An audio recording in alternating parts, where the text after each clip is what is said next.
Visitamos a un grupo de personas muy especiales que están en el programa de adultos mayores del Centro Paraguayo Japonés de la Municipalidad de Asunción. Conversamos con la señora Gladys de Migone, que fue la portavoz de ellas y ellos. Yo particularmente estoy en estas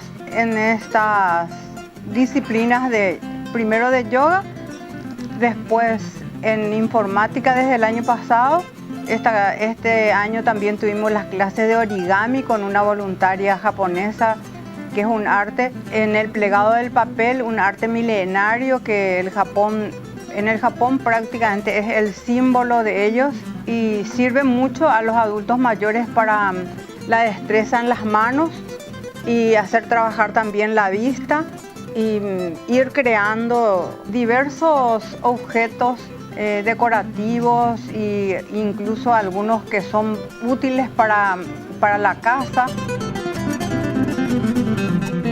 Yoga tenemos desde hace 15 años que yo empecé y en yoga desde luego que sabemos que ayuda a la flexibilidad corporal, a los ejercicios de mente y espíritu, que es la unión de todo eso es yoga.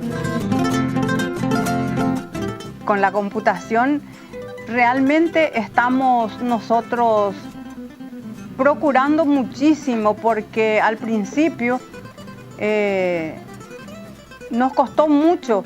Hay muchas personas que retienen mucho todavía, pero hay otras que por repetición y con paciencia avanzamos de a poco.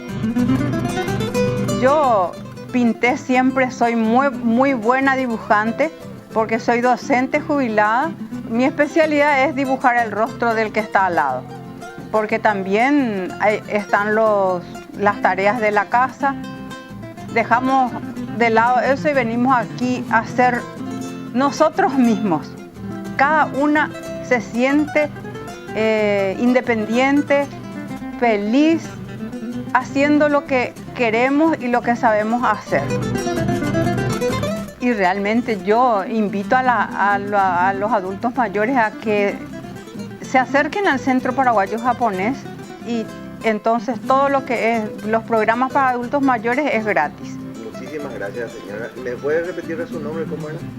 Gladys Norma Segovia de Migone. Bueno. Pero yo estoy en las redes como Moñi Segovia, como mi nombre de soltera. Ahí está. Porque ahí estoy libre. Ahí está solterita. Centro Cultural Paraguayo Japonés y su programa de adultos mayores.